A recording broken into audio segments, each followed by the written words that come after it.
Puasa sunnah ini merupakan terang di alam kubur kita nanti.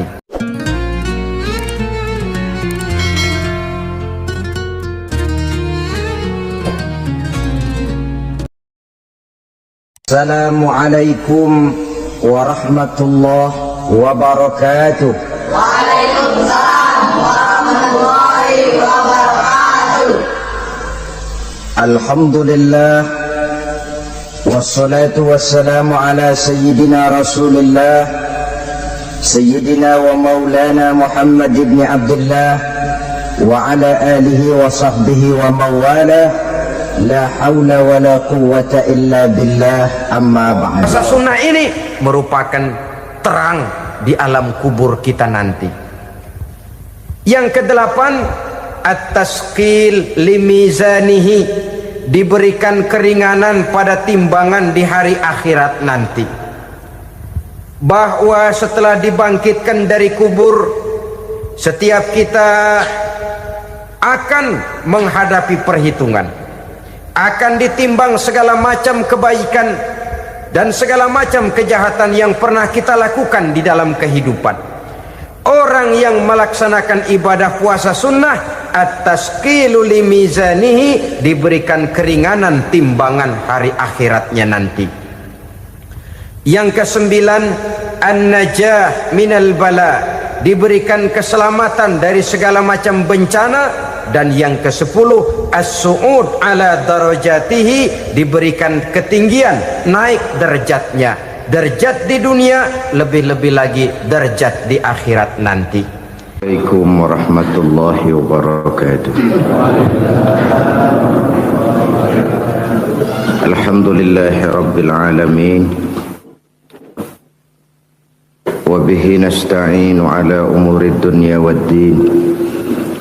Salatu wassalamu ala ashrafil anbiya wal mursalin sayyidina wa maulana Muhammadin wa ala alihi wa sahbihi ajmain, amma ba'du. Pada pertemuan kali ini secara khusus kita akan membicarakan tentang puasa ini.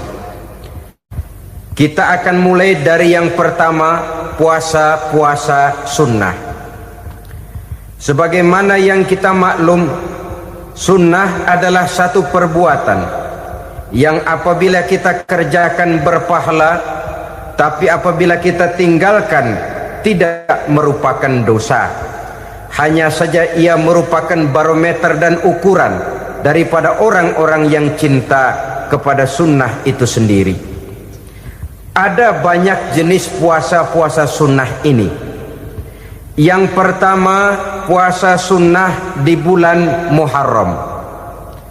Rasulullah sallallahu alaihi wasallam bersabda, afdalus siyami ba'da Ramadan syahrullahil Muharram, wa afdalus salati ba'dal faridah salatul lail. Diriwayatkan oleh Muslim dari Abi Hurairah.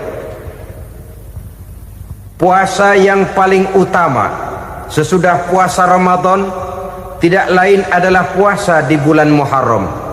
Dan solat yang paling afdol sesudah solat yang wajib adalah solat pada sepertiga malam yang akhir. Puasa di bulan Muharram merupakan puasa sunnah dan mempunyai nilai yang sangat besar dalam pandangan Allah Subhanahu wa ta'ala. Buat mereka yang mampu melaksanakan puasa sunnah di bulan Muharram ini, boleh melaksanakannya selama 10 hari. Hari yang pertama, boleh juga 3 hari saja, atau setidak-tidaknya 1 hari daripada bulan Muharram. Yang kedua, puasa 10 hari daripada bulan Zulhijjah. Karena bulan Zulhijjah ini memang termasuk bulan yang dimuliakan oleh Allah Subhanahu wa ta'ala. Pertama, di sana ada hari Tarwiyah, ada hari Arafah, ada hari kurban, ada talbiyah, ada pelaksanaan haji dengan segala manasiknya. Maka puasa sunnah di bulan Zulhijjah merupakan amalan yang sangat utama dan besar pahalanya dalam pandangan Allah Azza wa Jalla. Sebagian ulama menjelaskan, man shoma hazihil ayyam akramahullahu bi asyri asya'in. Siapa orang yang melaksanakan ibadah puasa sunnah pada hari-hari 10 di bulan Zulhijjah ini, Allah Subhanahu wa ta'ala akan memuliakannya dengan 10 macam perkara. Saudara, ini keuntungannya. Yang pertama, orang yang puasa di hari-hari 10 bulan Zulhijjah diberikan al-barakah fi umrihi, diberikan keberkahan pada umurnya. Setiap kita ingin memperoleh umur yang berkah. Umur yang berkah itu yang bagaimana? Apa yang jumlahnya panjang? Mungkin. Tetapi yang jelas, umur yang berkah ini adalah umur yang bisa dipertanggungjawabkan di hadapan Allah Subhanahu wa ta'ala. Artinya, umur yang diisi penuh dengan kebajikan, umur yang diisi dengan segala macam kegiatan ibadah, dan umur yang dengan demikian sungguh pun kita sudah mati, jasad terkubur dalam tanah, nama kita akan tetap hidup, dikenal orang oleh karena kebajikan yang kita kerjakan. Saya kira akan lebih merupakan azab ketimbang nikmat kalau orang diberikan umur panjang tapi hanya untuk menumpuk-numpuk dosa saja. Kan lebih baik mana? Umur pendek banyak pahala, umur panjang banyak dosa. Lebih baik mana? Saya yakin yang paling baik tentu umur panjang banyak pahala. Paling sial umur pendek dosa melulu. Sudah diberikan umur pendek tidak seberapa, dosa berlipat ganda. Itu kalau orang kampung bilang tekor namanya. Rugi. Umur pendek hanya untuk menumpuk-numpuk dosa.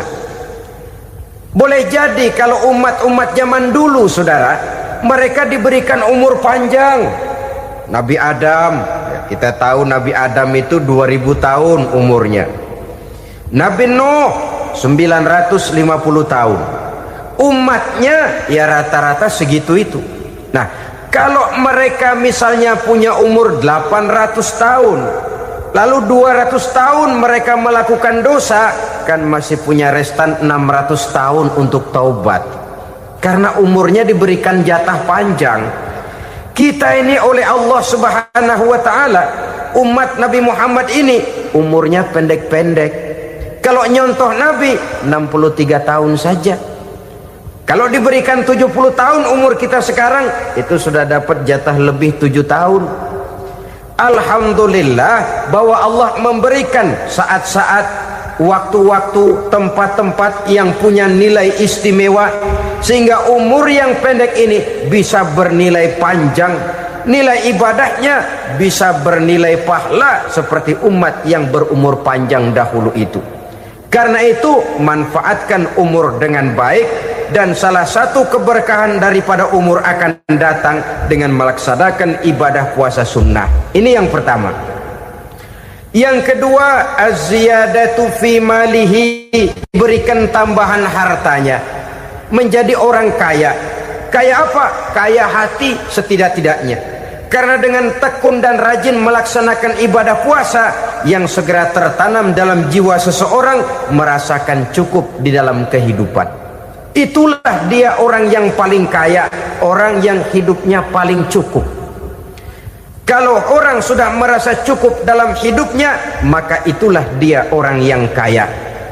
Saudara-saudara kaum muslimin rahimakumullah, puasa sunnah memberikan tambahan harta, usahanya berkembang, dengan demikian membawa keberkahan, hartanya makin bertambah, akan menunjang ibadahnya kepada Allah, lebih memantapkan dan membawa ketenangan dalam hidupnya.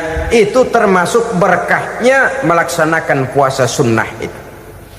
Yang ketiga, al-hifzu fi iyalihi, diberikan penjagaan, perlindungan terhadap keluarganya, anaknya sehat, sanak famili dan handai tolannya terjaga dan terpelihara dari segala malapetaka, dari segala mara bahaya, kesehatannya terjamin dan terpelihara.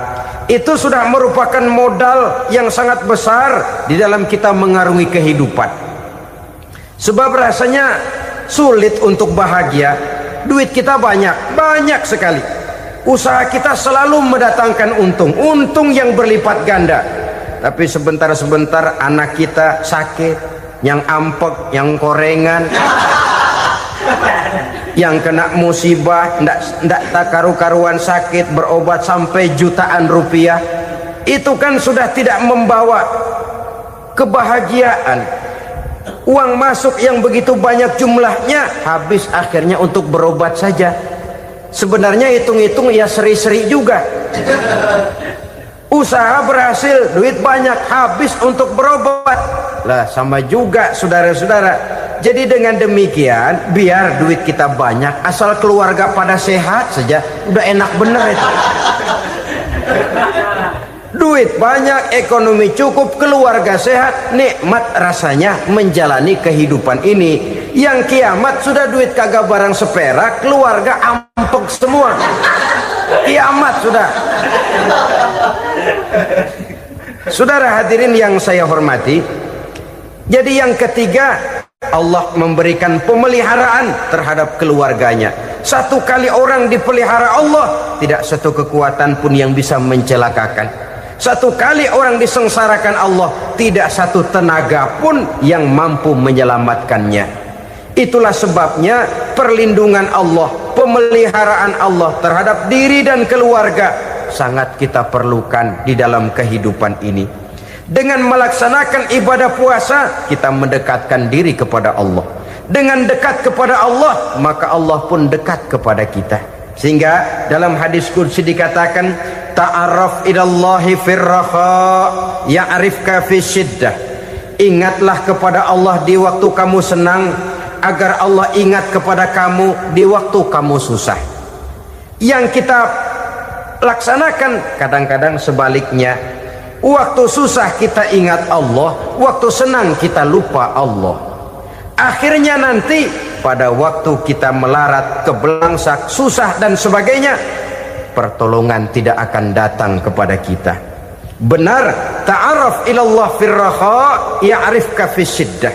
Ingatlah kepada Allah di waktu kamu susah, ingatlah kepada Allah di waktu kamu senang, agar Allah ingat kepadamu di waktu kamu mendapat kesusahan. Umumnya watak manusia memang kalau sudah dapat susah, ingat kepada Allah. Waktu duduk, waktu berbaring, sambil tidur, dalam segala keadaan Allah disebutnya, Allah dimintakan pertolongannya. Tapi dikala dia berada pada posisi di atas angin, merasa senang, bahagia, Allah terlupakan. Saudara-saudara kaum muslimin, itu yang ketiga. Yang keempat, at-takfiru li sayyiatihi. Orang yang melaksanakan puasa sunnah itu diampuni segala dosa dan kesalahan yang telah dilakukannya. Dan yang kelima, at-tad'ifu li hasanatihi, diberikan balasan yang berlipat ganda dari segala kebaikan yang dikerjakannya. Satu berbalas 7, 7 bisa berbalas 10, 10 masih berbalas 100, masih ditambah dengan wallahu yudha'ifu liman yasha. Allah melipat gandakan pahala orang-orang yang dikehendakinya. Maka carilah satu kebaikan yang apabila kita kerjakan, dosa akan dihapus dan nilai pahalanya menjadi berlipat ganda. Satu kali kita bekerja, 2-3 pulau bisa kita raih dan kita jangkau. Yang keenam, orang yang melaksanakan puasa sunnah di bulan Zulhijjah, at-tashil li sakarati mautihi, diberikan kemudahan pada saat menghadapi sakaratul maut. Maut a mysterious problem. Dia adalah pintu yang setiap orang pasti akan memasukinya. Bahwa mati adalah mati, itu semua kita tahu. Tapi hakikat orang pada saat menghadapi mati itu kan berbeda-beda. Ada yang matinya itu gampang sekali, persis orang tidur saja. Tidak nampak gelisah, tidak bikin susah yang hidup, tidak gelimpangan di tempat tidur, persis seperti orang mau tidur saja. Ada yang sulit sekali menghadapi sakaratul maut, gelimpangan di tempat tidur, bikin bingung orang yang nunggu. Kadang-kadang seperti kerbau digorok lehernya. Saudara-saudara, sulit menghadapi sakaratul maut. Oleh karena itu Rasulullah sallallahu alaihi wasallam sering beliau itu kalau berdoa membaca Allahumma hawin alayya fi sakaratil maut. Ya Allah, mudahkan saya di dalam menghadapi sakaratul maut. Rasulullah saja, saudara, orang yang ibadahnya paling banyak, orang yang hatinya paling bersih, orang yang akhlaknya paling luhur, masih berdoa semacam ini. Mohon dimudahkan oleh Allah agar mudah menghadapi sakaratul maut. Apalagi kita, terus terang kita ini paling-paling kelas muhtalid, bangsa sama pahala mau sama dosa doyan. Lebih perlu lagi menghadapi sakaratul maut, sehingga apabila malaikat maut datang menjemput nyawa kita, dimudahkan, jangan dibikin sulit, supaya mudah. Jadilah orang baik-baik. Biasanya kalau banyak yang mati, malaikat maut juga kali main-mainin dulu tuh orang, kutak-katik, ditakut-takutin dan segala macam. Saudara hadirin yang saya hormati, maka menghadapi sakaratul maut ini merupakan kunci. Apakah seseorang bisa husnul khatimah atau bisa su'ul khatimah? Salah satu jalan untuk memudahkan diri menghadapi sakaratul maut, melaksanakan puasa sunnah di bulan Zulhijjah ini. Yang ketujuh, ad-diya'u li zulumati qabrihi, diberikan terang di alam kuburnya. Kubur, saudara tahu, saudara tentu sering lihat orang dimasukkan ke liang lahat, ditutup dengan papan, dinding ari kata kita di kampung, lalu diuruk lagi dengan tanah. Dalamnya liang lahat, gelapnya liang lahat, gelapnya diuruk dengan tanah, gelapnya di dalam kubur, tiga gelap yang menjadi satu. Bapak moyangnya gelap.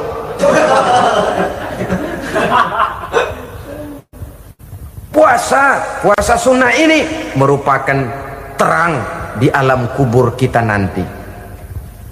Yang kedelapan, at-tasqil limizanihi, diberikan keringanan pada timbangan di hari akhirat nanti. Bahwa setelah dibangkitkan dari kubur, setiap kita akan menghadapi perhitungan, akan ditimbang segala macam kebaikan dan segala macam kejahatan yang pernah kita lakukan di dalam kehidupan. Orang yang melaksanakan ibadah puasa sunnah, at-tasqilu limizanihi, diberikan keringanan timbangan hari akhiratnya nanti.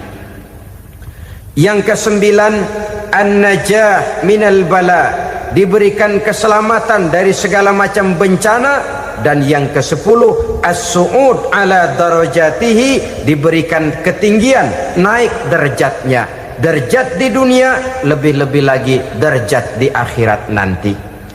Ini keutamaan yang diberikan Allah Subhanahu wa ta'ala kepada mereka yang melaksanakan ibadah puasa 10 hari di bulan Zulhijjah menurut penjelasan sebagian dari para ulama kita. Jadi setelah puasa Muharram ada lagi puasa Zulhijjah. Kemudian puasa sunnah yang ketiga, puasa sunnah pada hari Senin dan hari Kamis. Apa sumber hukumnya? Diriwayatkan oleh Imam Muslim dari Abi Qatadah, Rasulullah sallallahu alaihi wasallam ditanya tentang puasa pada hari Senin. Kenapa Rasul melakukan itu? Beliau menjawab, zalika yaumu wulidtu fihi wa yaumu bu'istu au unzila alayya fihi. Hari Senin itu adalah hari di mana aku dilahirkan, dan hari di mana aku dibangkitkan. Wahyu pertama turun kepadaku pun pada hari itu, maka sunnah melaksanakan puasa pada hari itu. Adapun hari Kamis, ada hadis yang diriwayatkan oleh Imam Turmuzi dari Abi Hurairah, Nabi bersabda, tu'radul a'malu yaumul isnaini wal khamisi fa uhibbu an yu'radu amali wa ana sha'im. Disetor amal setiap manusia pada hari Senin dan pada hari Kamis. Maka aku ingin, kata Nabi, agar pada saat amalku disetor itu aku sedang puasa. Jadi malaikat itu menurut riwayat ini mencatat dan menyetorkan catatan amalan seseorang pada hari Senin, hari Kamis. Tiap hari Senin amalan kita disetor oleh malaikat. Catatan terakhir tentu yang sedang kita kerjakan, sehingga yang masuk daftar, saya tinggalkan orang ini, dia sedang puasa, karena naik catatan amalnya pada hari Senin. Kamis diangkat lagi, catatan paling akhir, saya tinggalkan orang ini, dia sedang puasa. Itu makna fa uhibbu ayyurada amali wa ana shaim. Aku senang kalau pada saat amalku disetor, catatan paling akhir aku lagi puasa. Satu keistimewaan. Alangkah celaka tiap amalan disetor kita sedang berbuat jahat. Senin, Kamis, teler, mabok, judi. Tiap amalan disetor, catatan akhirnya saya tinggalkan si fulan lagi teler. Laporan Senin. Kamis laporan lagi, saya tinggalkan si fulan lagi mirit kartu. Saudara hadirin yang saya muliakan, alangkah jeleknya catatan kita. Oleh karena itu sunnah puasa pada hari Senin dan hari Kamis. Ini amalan sunnah, saudara-saudara. Dan oleh karena ini amalan sunnah, sebagian ulama memberikan penjelasan, walaupun lupa niat, kalau sudah malam itu lupa niat, boleh niatnya sudah siang puasa sunnah ini, dengan catatan dari pagi belum makan apa-apa. Malam saudara lupa, tahu-tahu ingat ini hari Senin, ini hari Senin, dah jam 10, niatlah jam 10 itu, sah puasanya asal dari pagi belum makan apa-apa. Tapi kalau sudah dapat 2 piring baru niat jam 10, itu lain, ngojek namanya.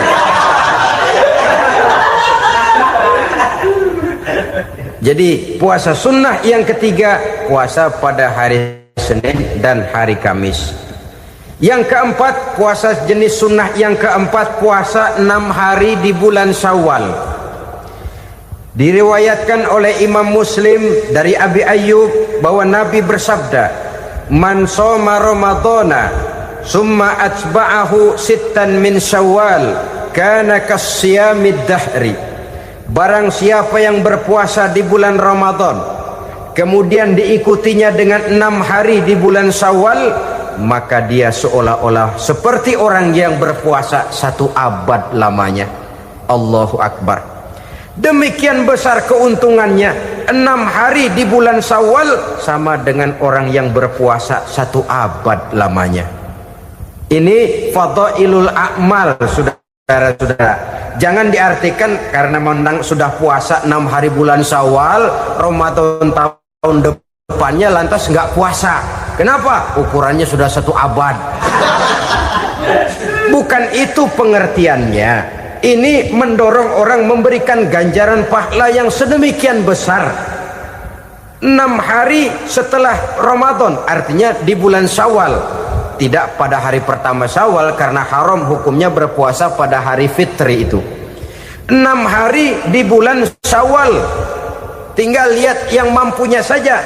Boleh berurutan, boleh tidak berselang-seling, boleh, asal saja jumlahnya 6 hari selama masih bulan Syawal itu.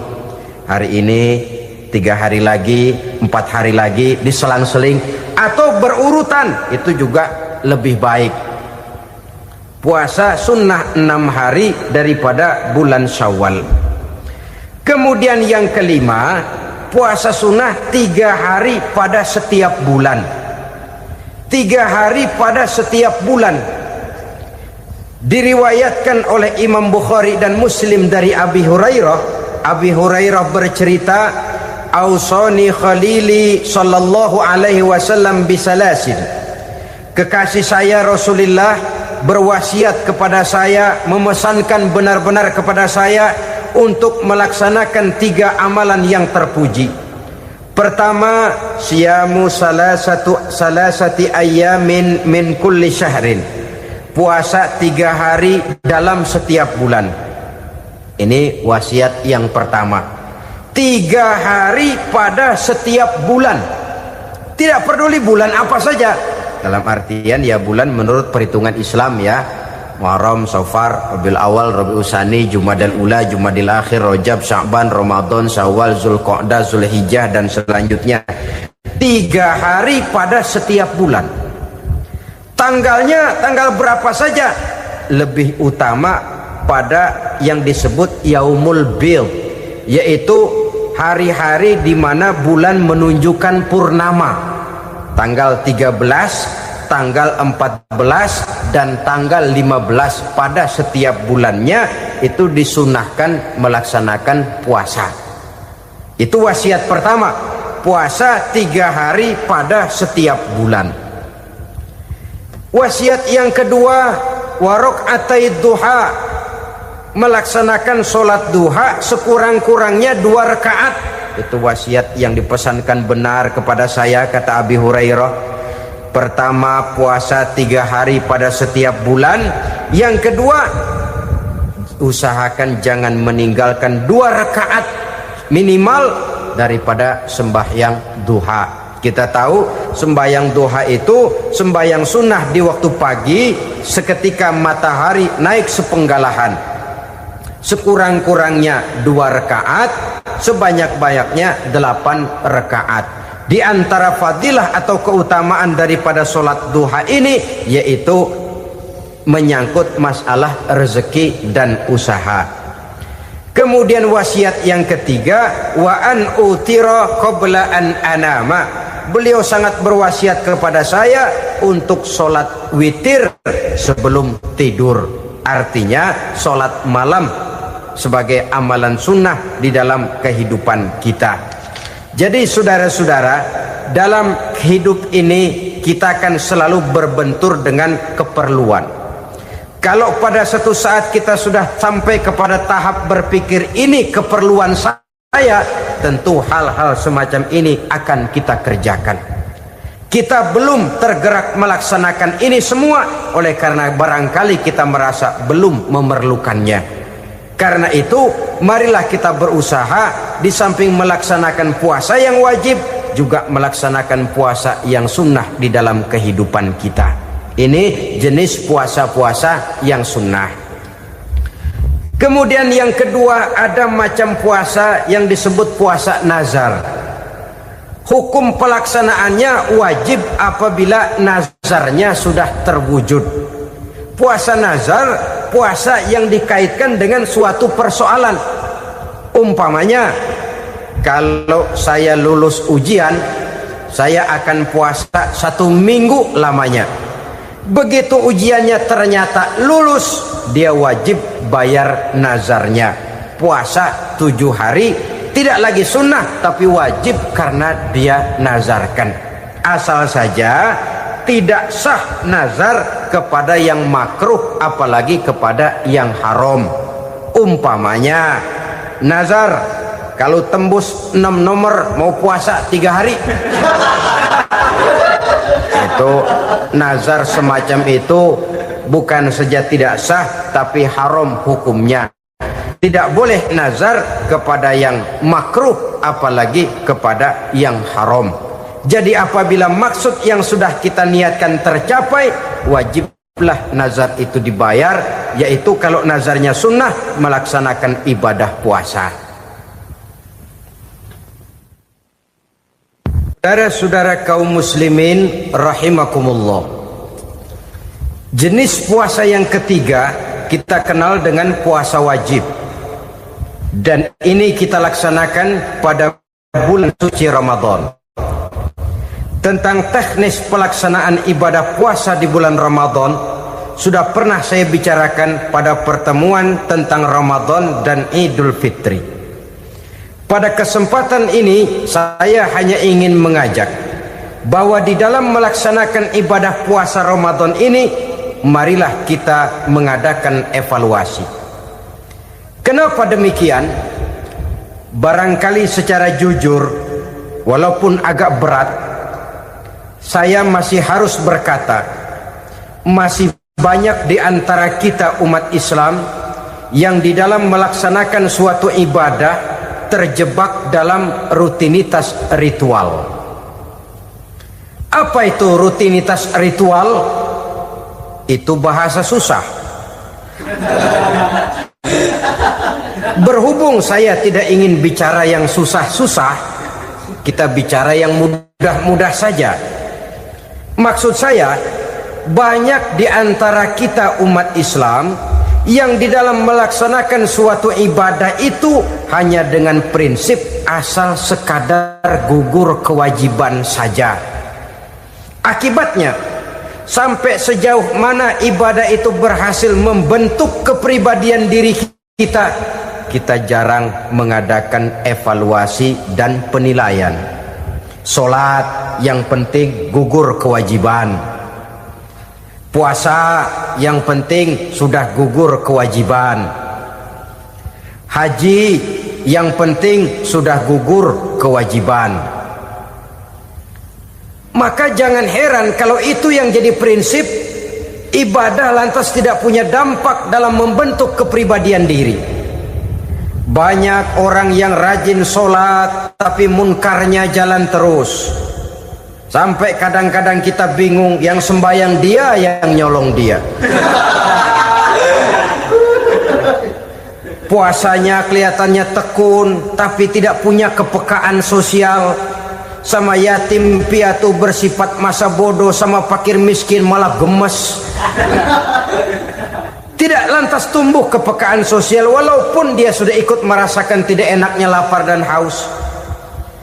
Ada juga yang sudah haji 4-5 kali mondar-mandir Jakarta Mekah, tapi gaya hidupnya tetap seperti katak di kolong tempurung, picik, sempit pandangan, dangkal hati, tidak terbuka walaupun sudah melihat Islam dalam skala internasional. Yang dia lihat, yang dia saksikan, yang dia pandang tidak sanggup menggugah dan mengubah jiwanya, tidak bisa mewarnai pandangan hidupnya. Inilah akibatnya kalau ibadah hanya dikerjakan dengan prinsip asal sekadar gugur kewajiban.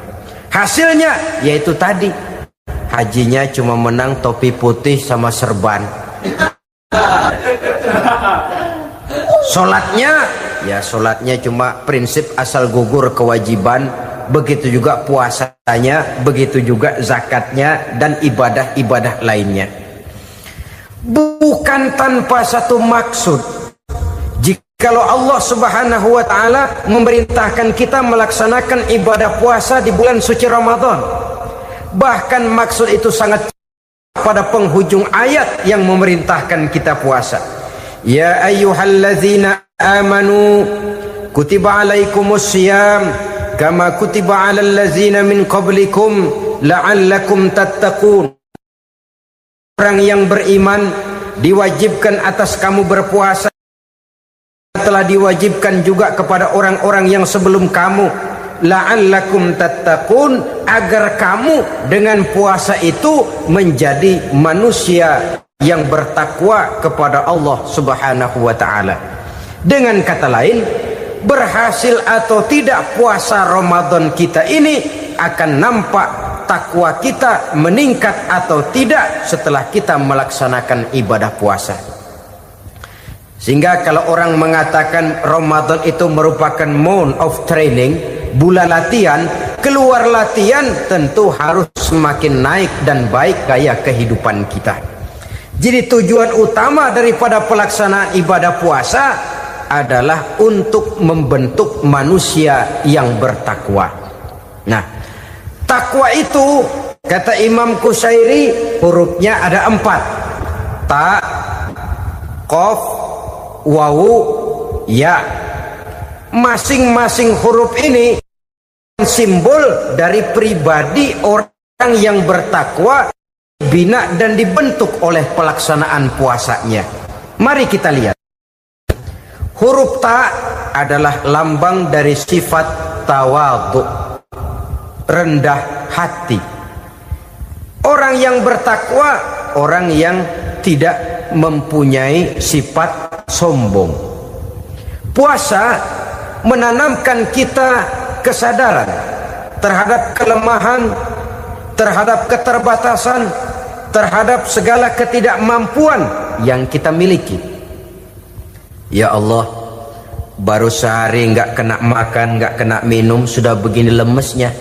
Puasa memang kalau pagi orang masih sehat, masih terdorong oleh sahur, siang masih lumayan, tapi zuhur ke atas biasanya mulai sikap lemah manusiawi, keterbatasan kekuatan biologis itu mulai nampak. Dari sini tanam satu kesadaran, kalau begitu apa yang mau disembuhkan di hadapan Allah?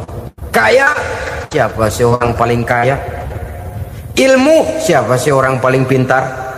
Pangkat, siapa sih orang paling tinggi jabatannya? Dari sifat semacam ini lahir introspeksi, rasa mawas diri, timbul sifat tawaduknya, rendah hatinya, tidak melonjak menjadi angku dan sombong lantaran sedikit kemampuan dan kekuatan yang dimilikinya. Lalu untuk sikap yang lebih jauh, terwujudlah, terbentuklah apa yang dinamakan stabilitas temperatur batin. Orang tetap konstan menjaga nilai-nilai idealisme yang pernah dimilikinya. Dia mulai dengan adil, dia berjalan tetap dengan keadilan, dan dia berakhir juga tetap dalam keadilan.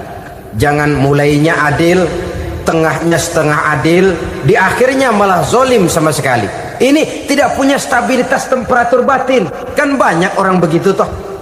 Mulanya benar, belakangan mau benar sendiri. Mulanya sudah rela berkorban buat kepentingan orang banyak, belakangan malah selalu mengorbankan kepentingan orang banyak. Waktu di bawah rajin baca ayat kursi, dapat kursi lupa ayat. Stabilitas temperatur batin tertipu oleh perasaan seolah-olah situasi dan kondisi sudah serba memungkinkan, sudah serba menguntungkan. Orang yang dibentuk pribadinya oleh pelaksanaan ibadah puasa, dia sadar apapun keberhasilannya, apapun kedudukannya, apapun nilai kekayaannya, itu cuma sebagian kecil sekali dari apa yang ada pada zat Allah Subhanahu wa ta'ala. Hati tidak takabur, sesuai dengan namanya takabur dari kalimat takabbaro ya takabbaru, membesar-besarkan diri. Orang yang suka membesar-besarkan diri, orang yang tidak yakin bahwa dirinya orang besar, lalu dibesar-besarkan dirinya. Sebenarnya itu sudah satu sikap di mana dia tidak percaya kepada diri sendiri. Dirinya sebenarnya bukan apa-apa, cuma ingin dianggap besar, lalu dibesar-besarkan. Takabbur namanya. Puasa sekali lagi melatih kita menanamkan kesadaran akan kelemahan dan keterbatasan kita sebagai makhluk. Itu sikap tawadhu. Fir'aun, saudara tahu Fir'aun, lama-lama dia jadi raja, lupa diri dan lupa daratan, melonjak menjadi angku dan sombong sampai kepada puncak kekurang ajarannya, memproklamirkan dirinya menjadi Tuhan. Hitler juga begitu. Pendeknya, orang manakala tidak ada kesadaran tentang dari mana segalanya berasal dan kemana segalanya akan kembali, dia mudah out of control. Kalau sudah out kontrol, maka dia akan melakukan perbuatan yang melampaui batas. Itu yang pertama. Jadi orang takwa, orang yang rendah hati, salah satu tujuan daripada pelaksanaan ibadah puasa menanamkan sikap rendah hati. Dari sikap rendah hati ini yang timbul lalu apa? Kepekaan sosial. Kalau saya puasa, saya sudah merasakan bagaimana tidak enaknya lapar. Saya sudah merasakan bagaimana tidak enaknya haus. Tapi bagaimanapun saya lapar cuma sebentar, saya haus cuma sebentar. Selesai maghrib lapar saya hilang, haus saya hilang. Bagaimana yatim piatu, orang-orang tua jompo yang perlu santunan, orang-orang miskin yang terkapar di kolong-kolong jembatan, yang tiap hari merasakan perasaan seperti ini tanpa tahu kapan hidup dan nasibnya akan berubah. Tidur beratapkan langit, berselimut koran. Kalau demikian saya ini beruntung. Kalau demikian apa yang bisa saya lakukan untuk mereka? Kepekaan sosial ini lalu timbul dalam apa yang orang sekarang namakan solidaritas kesetiakawanan sosial. Hidup tidak hanya untuk kepentingan diri dan perutnya sendiri saja, tapi mau menolong, mau membantu orang yang memang memerlukan bantuan dan pertolongan itu sendiri. Jangan setelah tahu lapar tidak enak, haus tidak enak, tapi kita tidak mau tenggang rasa, tidak mau timbang rasa. Begini loh tidak enaknya lapar, begini loh tidak enaknya haus. Ini terjadi pada diri saya masih mampu, masih berbuka puasa. Bagaimana yang tiap hari merasakan seperti ini? Tidak Ramadan, tidak Syawal, tidak Zulqa'dah, tidak Zulhijjah, selalu kelaparan dan kehausan. Dari sana timbul kepekaan sosial.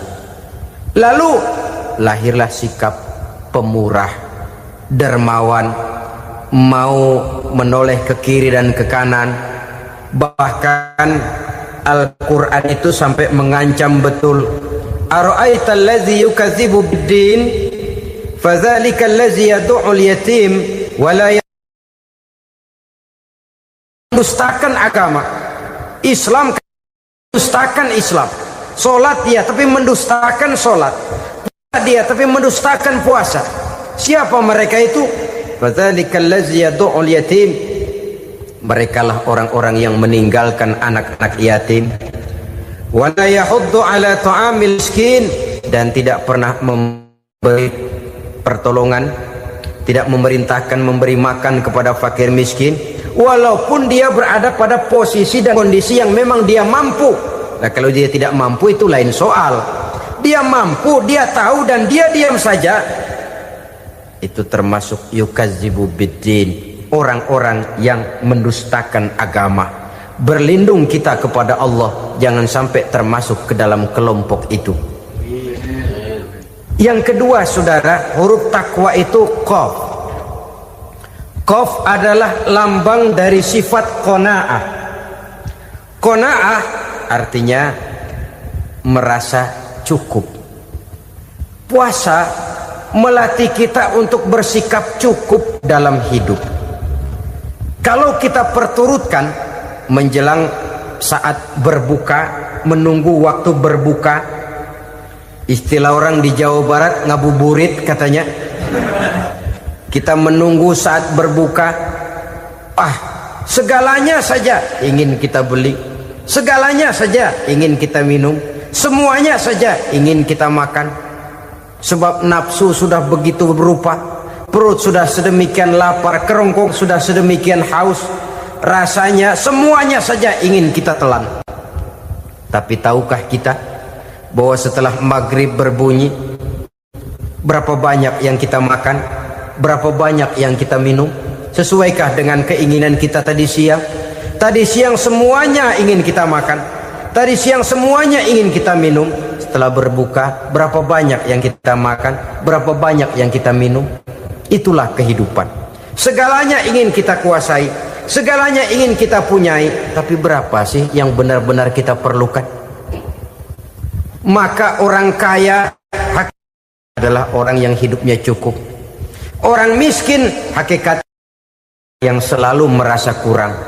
Bagaimanapun besar rumah, banyak uang kita, berpuluh kendaraan kita, kalau hidup selalu merasa kurang, itu artinya kita masih miskin. Maka jikalau ingin menjadi orang kaya, kuncinya hakikatnya cuma satu, hati kita merasa cukup dengan yang diberikan Allah, bersyukur atas segala nikmatnya, dan dengan syukur itu, nikmat itu akan ditambah oleh Allah Subhanahu wa ta'ala. Puasa menimbulkan sifat qanaah, dan qanaah adalah watak daripada orang-orang yang bertakwa kepada Allah Subhanahu wa ta'ala. Persis seperti orang minum air laut, makin diminum makin haus, makin diminum makin kering tenggorokan. Begitulah orang berhadapan dengan materi. Tadinya dia akan senang kalau dia merasa punya tanah ratusan hektar. Sudah ratusan hektar, tidak cukup ngelamun lagi, alangkah nikmatnya kalau bisa beli gunung. Gunung dibeli.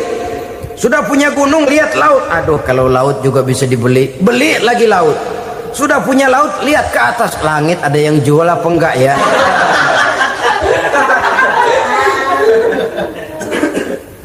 Seperti orang berhadapan dengan air laut yang makin diminum makin membuat kita haus dan makin kering tenggorokan ini.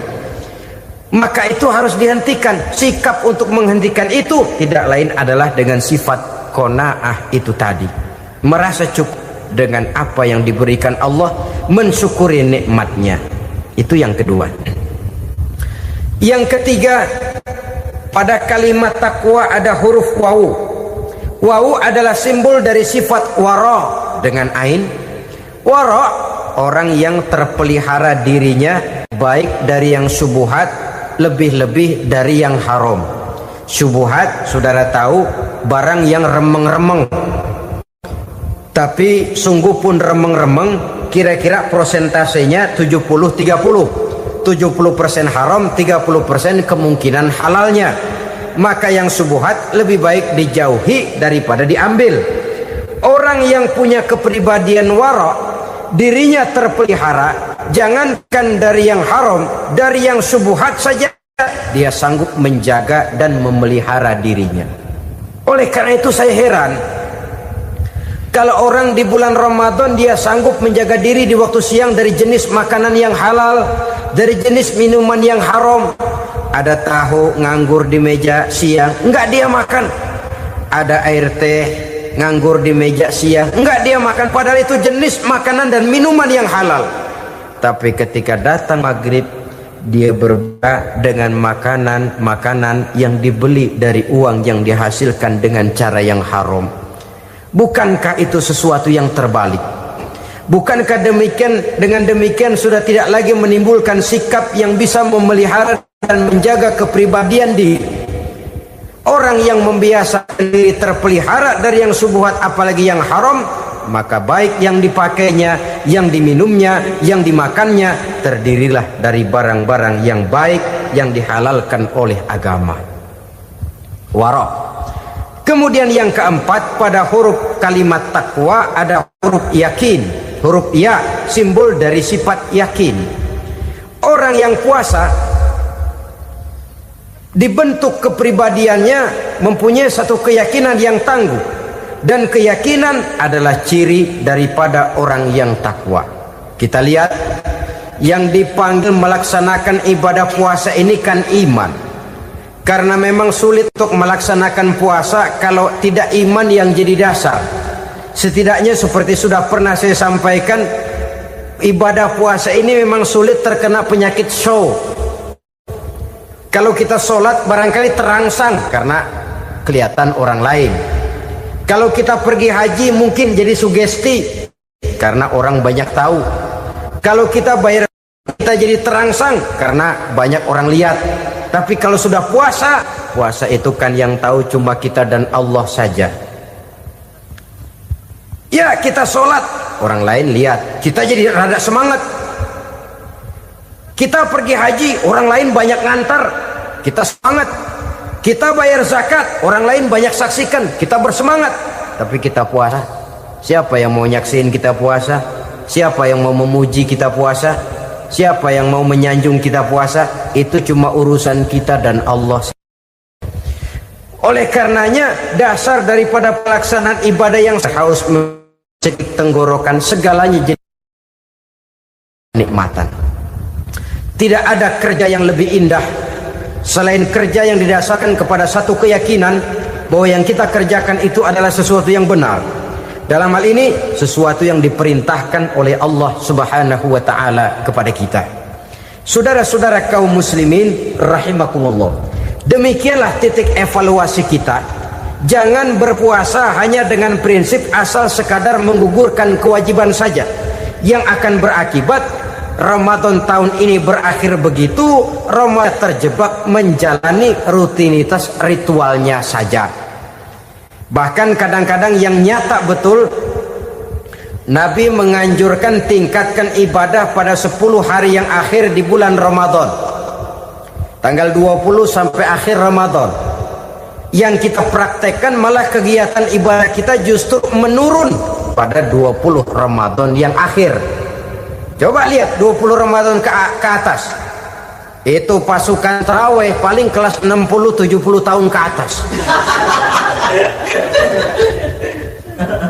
Kemana yang lain sudah berpikir menghadapi lebaran, berpikir pulang mudik, berpikir macam-macam. Akibatnya konsentrasi ibadah lalu buyar. Dianjurkan Rasul tingkatkan ibadah pada 10 hari yang terakhir. Kita malah makin ke akhir makin lancip.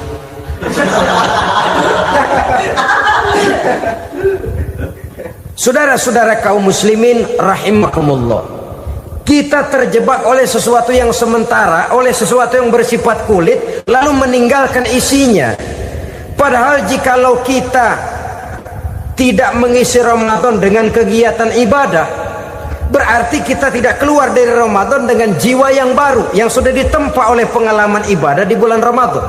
Artinya kita tidak kembali kepada fitrah, kesucian seperti saat kita dilahirkan. Lalu kalau kita tidak kembali kepada fitrah, apa yang mau kita rayakan pada Idul Fitri itu? Di mana letak kegembiraan kita? Di mana letak kebahagiaan hati? Kembalikah kita kepada fitrah? Tidak. Benarkah puasa yang kita kerjakan? Kelihatannya juga tidak. Adakah dampak dari pelaksanaan ibadah dalam pribadi kita? Tidak. Kadang-kadang Ramadan selesai malah teriak merdeka.